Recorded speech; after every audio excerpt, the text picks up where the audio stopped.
rappelle de Globox? Des robots pirates, de Barbe Tranchante, Lee, Clark ou de Rayman. Un univers onirique super beau avec des personnages drôles. Bordel, il fait peur. Et si je vous apprenais à faire des concept art comme un pro en me basant sur les concepts originaux de Rayman 2? Je vous montrerai aussi au passage plein de tips intéressants pour vraiment bien progresser. Je pense. Ça fait un moment que l'idée elle est dans ma tête là, donc on va s'y mettre tout de suite. T'as compris? Pardon. Du coup, petit wheel spinner pour départager le premier gagnant du tirage. Globox, Hench, Lee, Rayman, Bird et Clark. Qui a envie de faire Clark. Spin!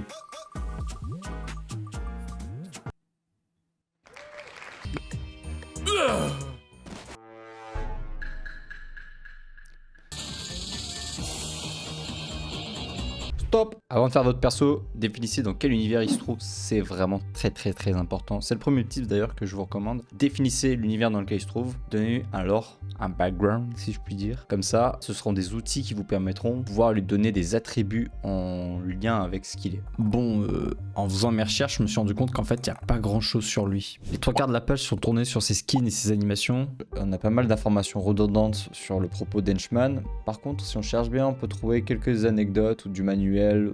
Notamment le fait qu'il veut massacrer le reste des autres populations. Il se sert de son réacteur dorsal pour planer et de ce canon pour tirer des projectiles. Il y a très peu d'informations, mais elles sont très concises. Là, franchement, on a de quoi faire un très bon personnage. Donc on sait quoi? Il est fait de métal, il a des réacteurs.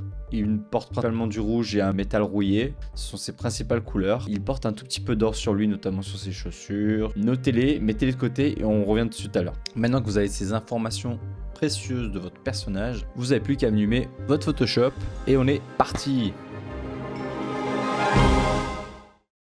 Ici, je me calque sur les shapes du modèle d'origine pour créer ma structure. Vu que pour le but de cette vidéo, vous ne partez pas d'un concept déjà existant, il faut donc, à partir du lore que vous avez créé, structurer et créer la base de votre personnage.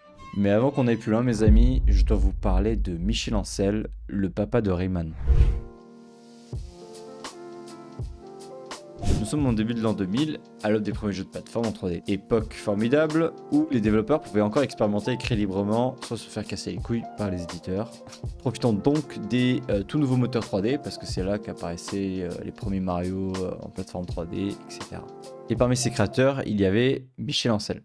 Alors Michel, c'est un peu l'événement cette année. Rayman Origins arrive enfin. Oui, déjà le gars est français, donc déjà ça lui met 10 points dans la poche. En plus de ça, il a un magnifique sourire, bisous sur sa grosse joue. Et en plus, il est aussi responsable de la réalisation de Beyond Good and Evil. Si vous n'avez jamais joué à ce jeu, que Dieu vous protège de mon courroux. Mais ce qui est incroyable avec le réalisateur, créateur originel de Minecraft, frère, de Rayman, c'est qu'il s'est pas dessiné en fait.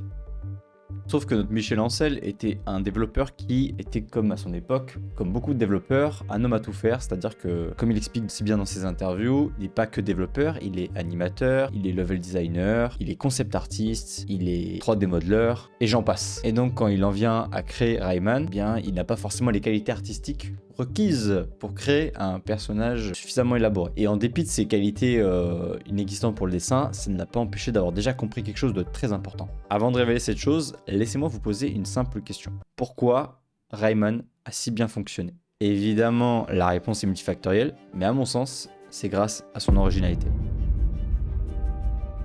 Oui, mais des platformers, il y en a partout, c'était pas eu la génération... Tais-toi. Faut bien comprendre que les jeux de plateforme étaient très répandus dans les années 2000. C'est vrai, le gars c'était pas Van Gogh, mais c'est par son originalité et sa créativité qu'il a su créer des personnages uniques et mémorables. Soyez attentifs 2 minutes. Vous êtes prêts? Attention, ça va aller vite.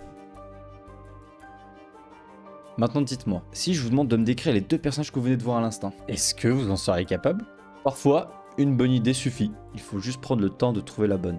Donc pour en prendre notre henchman, son design est épuré, agressif, et répond à un code géométrique très intéressant, mais on en reparlera tout à l'heure. Maintenant que tous vos prérequis sont installés, il faut passer au concret. Lorsque vous démarrez un personnage, vous pouvez appliquer une technique que je trouve très intéressante. Elle n'a pas de nom à proprement parler, mais on va l'appeler les shapes parce que c'est le terme le plus couramment utilisé dans le milieu. Les shapes sont simplement le qualificatif qu'on donne aux formes géométriques lorsqu'on dessine. Vous avez basiquement le rond, le carré et le triangle. Ce sont les formes les plus primitives qu'on retrouve. Après, vous avez d'autres formes plus complexes comme les ellipses ou toutes les formes polygonales, mais ça nous intéresse pas. On utilise ces formes notamment pour donner et générer des émotions ou véhiculer des caractéristiques du personnage. Le carré fait souvent allusion à la robustesse et à la force ou à la stabilité, et le triangle peut par exemple souligner la malice, la dangerosité, etc. Le cercle est parfait pour des formes plus douces, généralement organiques ou fluides. Vous pouvez les utiliser sur des personnages plutôt orientés féminins, mais il n'y a pas de règle. Ici, dans l'exemple de Henchman, sur son caractère design, on voit qu'il est majoritairement composé de carrés, qui fait très certainement référence ici à son côté robotique et à sa dangerosité. Le triangle qui est retrouvé sur son visage ainsi que sa mâchoire, et le rectangle qu'on retrouve un petit peu parsemé partout sur son corps. Si vous pensez que c'est un hasard, pas du tout. Par exemple, si vous regardez Barbe Tranchante, vu que c'est l'antagoniste principal de Rayman 2, il est majoritairement composé que de triangles. On en retrouve absolument partout, que ce soit sur sa tenue, sur sa barbe, même son chapeau, à la forme d'une épée. D'ailleurs, l'absence totale de rectangle dans le personnage de Barbe Tranchante démontre bien qu'il est fragile et qu'il a besoin de subordonner ou d'être protégé. Lorsque vous créez donc votre personnage, je vous recommande de partir sur des formes primitives. Donc soit le rond, soit le triangle, soit le carré.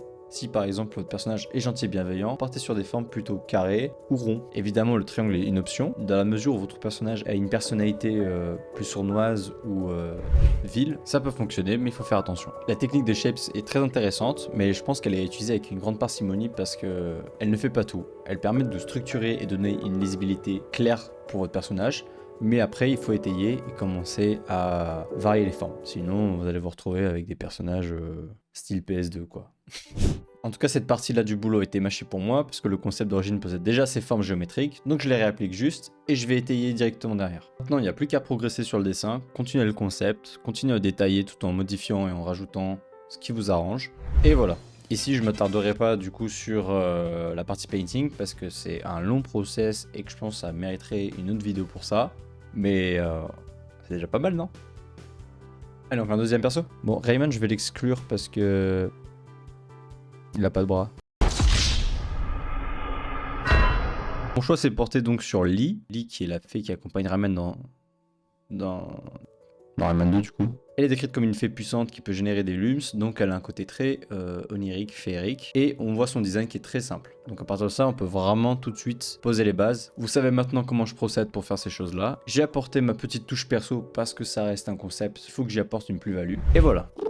C'était long. Et avec ça, vous avez la recette pour faire des concept art comme un pro. Perso, j'ai pris un plaisir immense à faire cette vidéo, et je me rends compte qu'il y a plein d'autres sujets qui sont liés au concept art qui peuvent être abordés.